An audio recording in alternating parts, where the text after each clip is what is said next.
Vítám vás v Římě, nedaleko baziliky svatého Pavla za hradbami, přímo pod dohledem Panny Marie Královny apoštolů naší kongregační baziliky. A za chvilku vejdeme do míst, kde žila naše spoluzakladatelka Tekla Merlo. A protože žiju nyní v Římě, jsem se rozhodla najít stopy naší komunity, která před 30 lety vznikla v Čechách. A jdeme na to!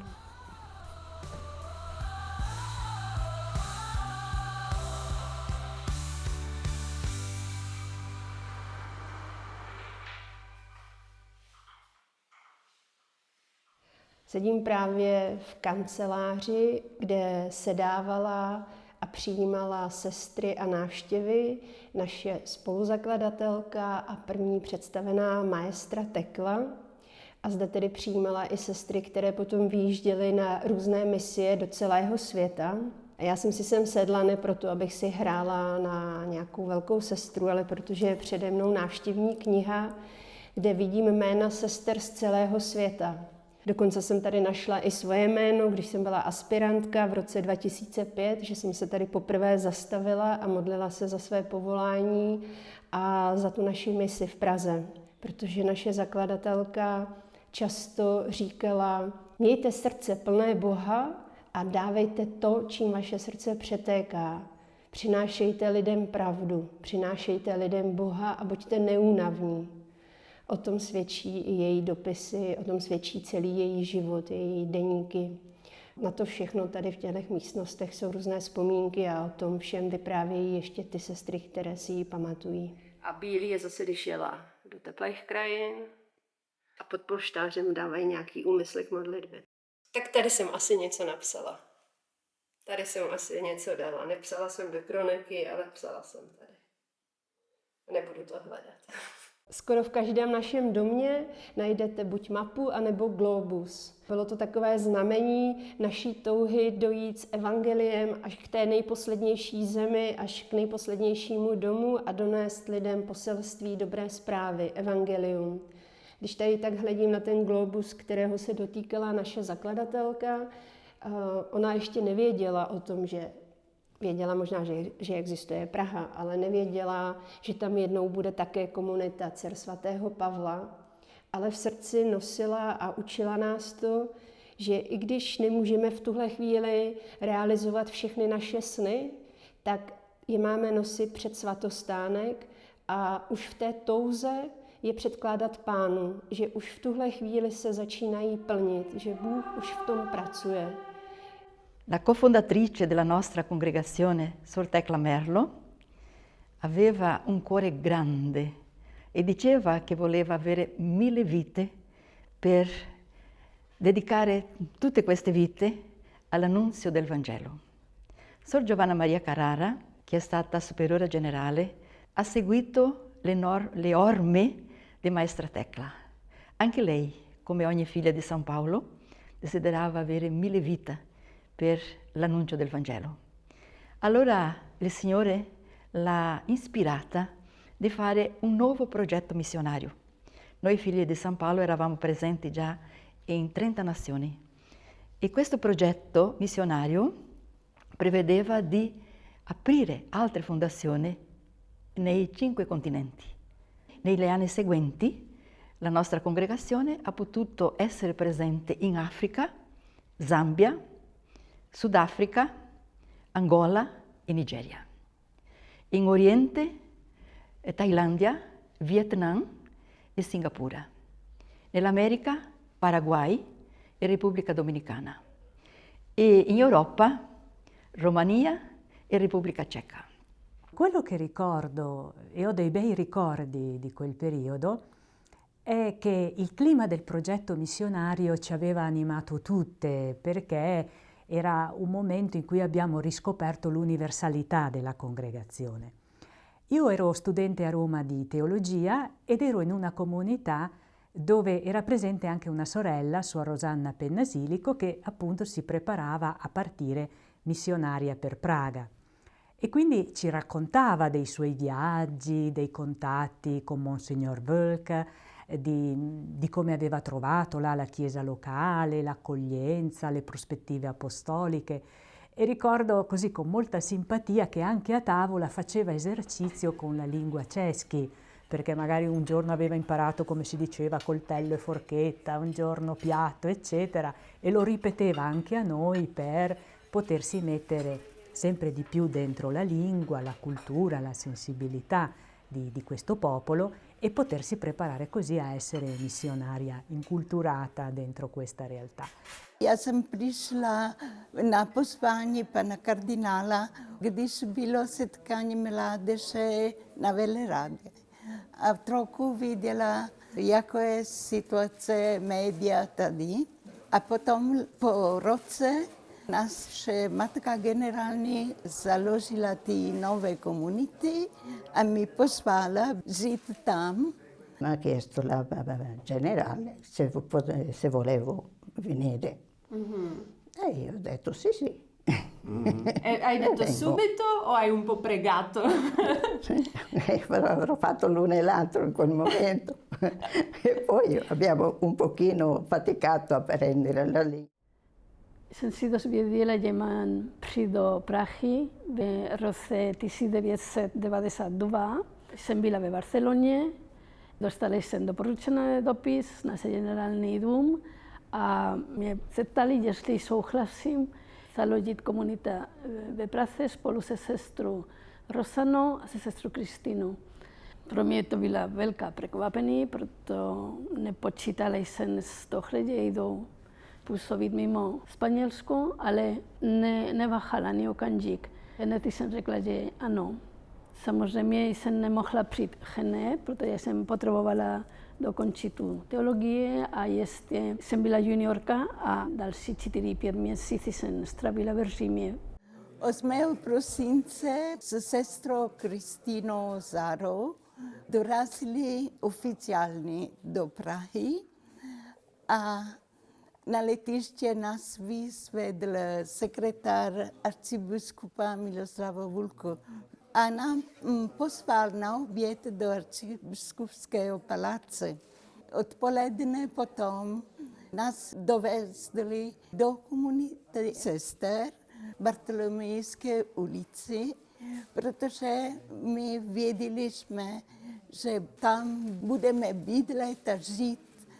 Ale byla první překvapení, protože když byli jsme tam, dali nám klíče od 2 místností, kde měli pokoj pro turisty. A to bylo na začátku naše dobrodružství, pražské dobrodružství. Poi io avevo una consorella giovane come me, studente, e suor Isidora Perez, mia connovizia, che si stava preparando anche lei perché sapeva già che sarebbe andata missionaria in Repubblica Ceca e una volta in un incontro proprio abbiamo pregato per il progetto missionario per tutti i paesi che in quel momento ricevevano le nuove fondazioni, ma ecco abbiamo pregato anche con così un modo particolare anche per Praga. A hned po věčnosti jsem přišla. Už tady byla Rosana, byla Kristina a už bydleli jsme na Karlovo náměstí. Na ten začátek taková silná zkušenost pro mého života.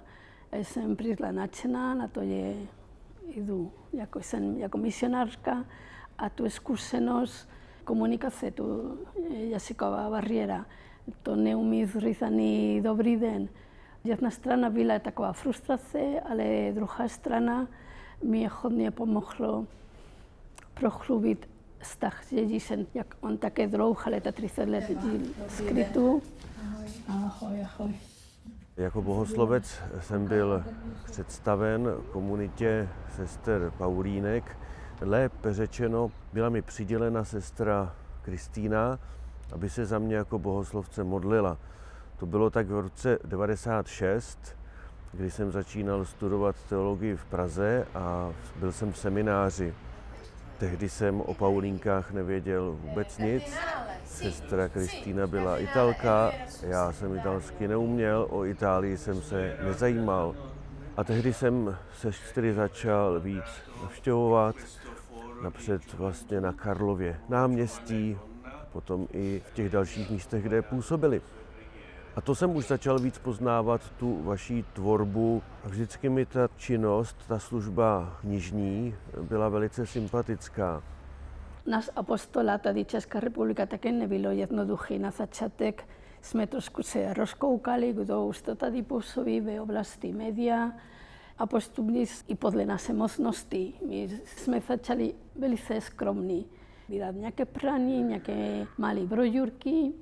Věděli, že tady nejsou, nebo ta produkce křesťanské filmy skoro nic nebyla, tak jsme začali davovat filmy nebo dokumentární, nějaké tematika a tyhle měly hodně úspěchu. Tohle, myslím, že nám otevírali hodně dveře, hned to viděla Paulinky, ty filmy.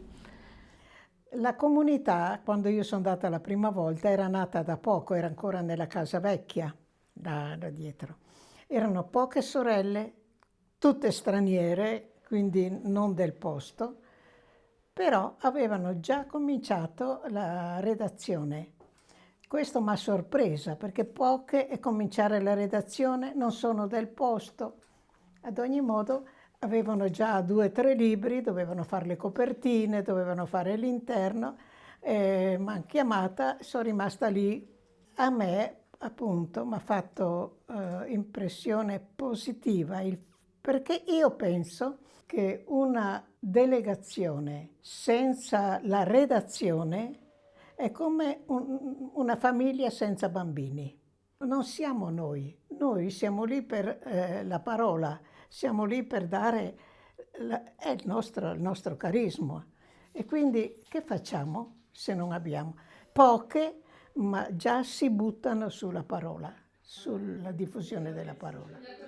Ho avuto come superiore generale la possibilità di visitare la nostra comunità di Praga diverse volte. Oltre la città che è bellissima, la nostra comunità è anche una comunità molto paolina, molto sensibile ai bisogni della gente e anche molto impegnata, particolarmente impegnata a capire i bisogni della gente e rispondere attraverso la missione paolina. Penso che è molto feconda spiritualmente perché le sorelle vivono la comunità, nella comunità vivono tutte le dimensioni della vita paolina e apostolicamente hanno sviluppato una editoria significativa nell'ambito cristiano cattolico e le espressioni dell'apostolato sono diverse, anche attraverso il web e attraverso la piccola, però molto feconda libreria nel centro di Praga. Il frutto più bello però sono le vocazioni. Sor Andrea e Sor Anna Metikova. Jsme o jednu ulici vedle od Vatikánu v našem mezinárodním knihkupectví na Via Mascherino. Toto knihkupectví je takovým místem setkávání různých lidí, různých kultur, protože zde máme sekci italskou, anglickou, francouzskou, španělskou a dokud ještě kardinál Ratzinger nebyl papežem, tak jsem pravidelně chodíval a se sestrami si povídal. Takže až budete jednou na pouti u svatého Petra, nezapomeňte se tady také zastavit. Za sestrou Anou jsme se sem vydali právě proto, že ona je prvním povoláním. Ona si pamatuje, jaké byly začátky. O dcerách svatého Pavla jsem se poprvé dozvěděla v takovém přelomovém období svého života, když jsem končila gymnázium a podávala jsem si přihlášku na vysokou školu, takže jsem byla na takovém rozmezí před otázkou, co dál se životem. A četla jsem článek ve slovenských katolických novinách o nově založené komunitě dcer svatého Pavla v Praze. Osobně jsem je navštívila až zhruba o rok později. A to, co mě zaujalo, byla ta propojenost s laickým životem. Od té první návštěvy u sester až do doby mého konkrétně vstupu do kongregace uplynulo několik let a po ukončení vysokoškolského studia jsem se rozhodla k sestrám vstoupit.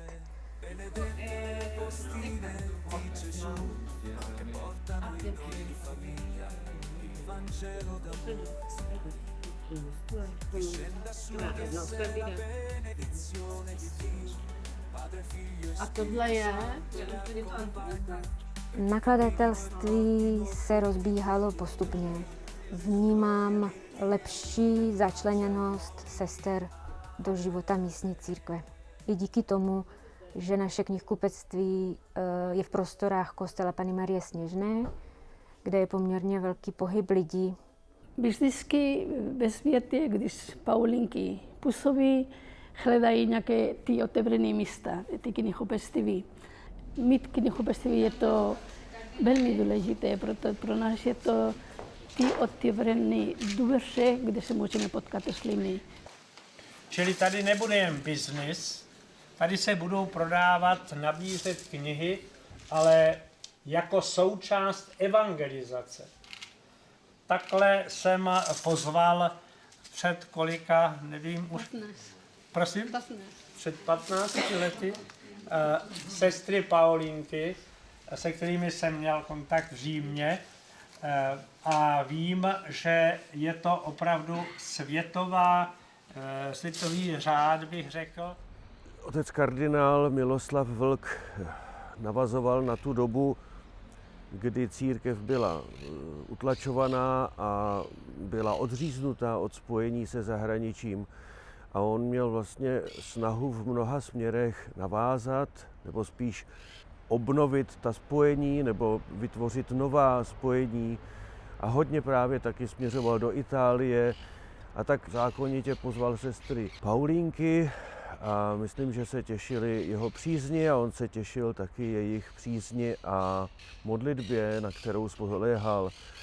Už si vlastně nevybavím, kolikrát jsme se s ním a se sestrami setkali společně, ale vím, že se tam cítil vždycky velice dobře, stejně tak, jako jsem se tam cítil já.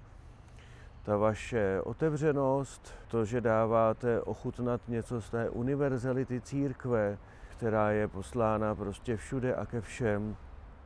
Kardinál Vlk pozval tady naše kongregace a vždycky jsme cítili, jak je blízko a jsme cítili podpora a přátelství.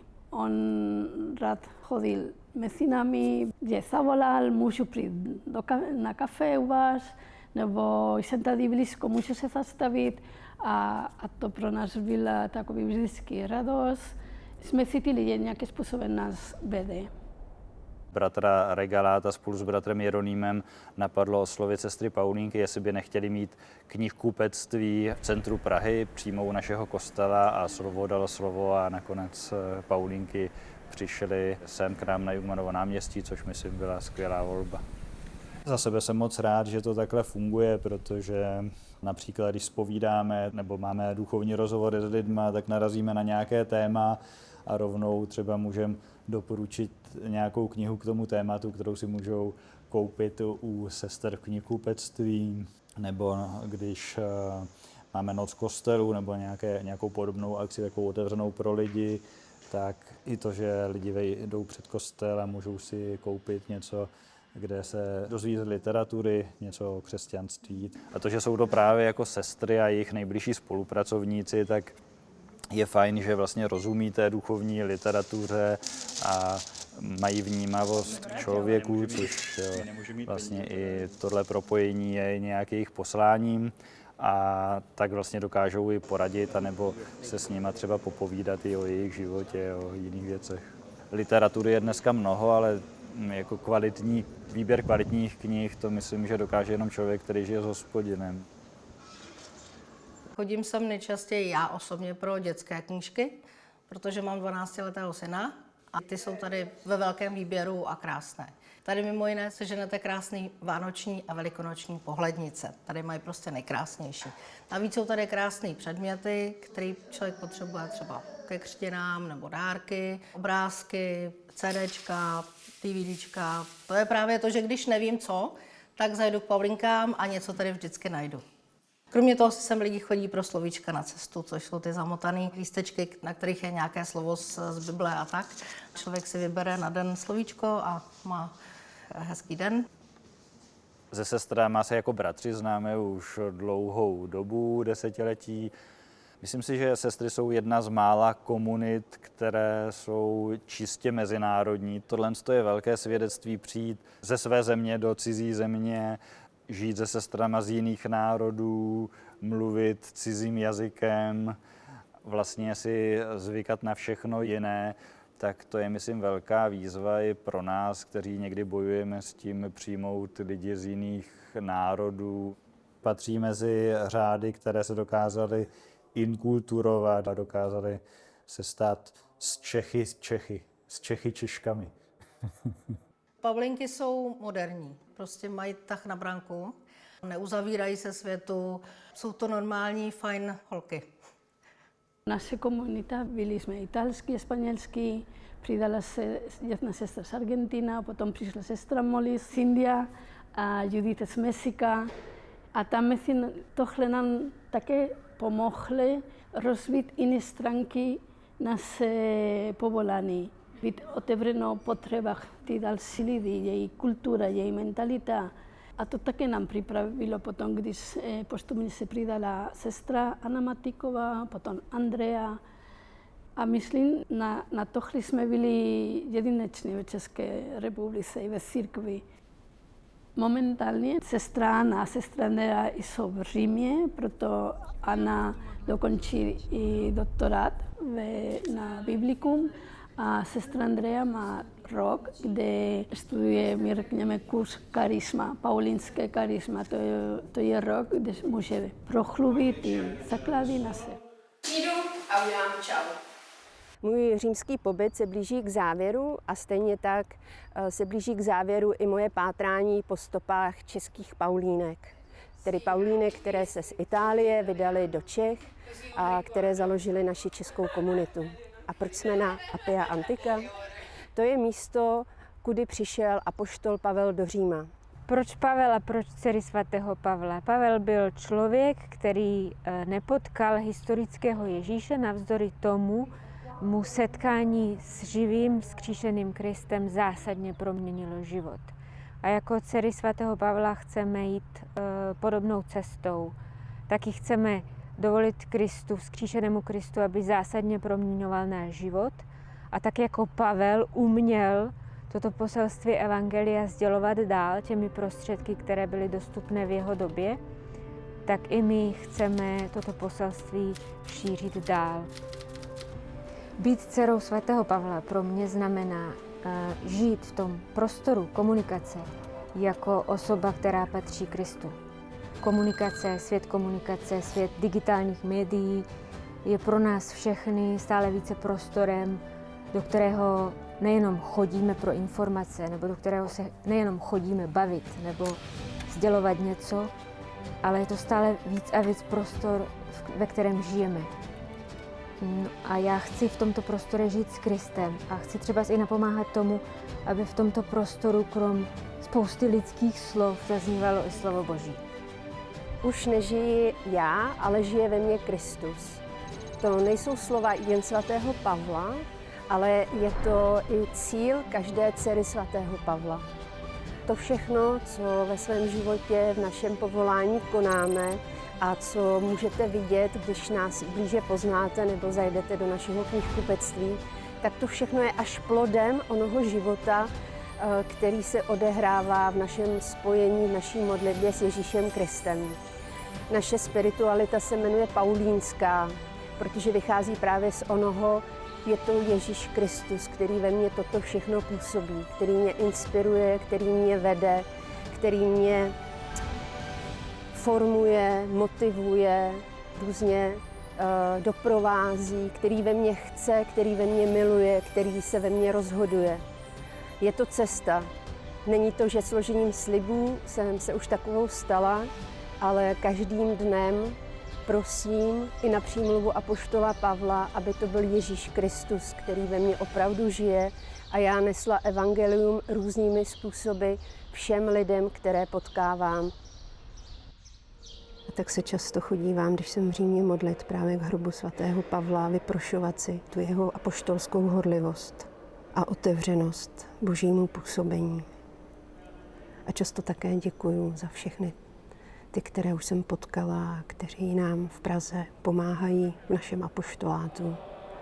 Děkuju za to, co sestry za těch 30 let již udělali, za jejich odvahu přijít, odvahu začít s něčím úplně novým.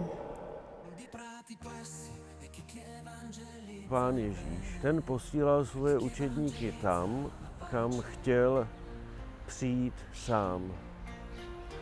A nečekal, že lidi budou chodit za ním, nebo že budou chodit za učedníky, ale vysílal je tam, kde jsou lidi. Což dneska je kromě knih, kterých si moc vážím, to jsou i média, to je i internet. O internetu se dneska mluví jako o životním prostoru, ve kterém lidé pohybují se, žijí a jsou, ale já bych tu starou dobrou knížku nevzdával.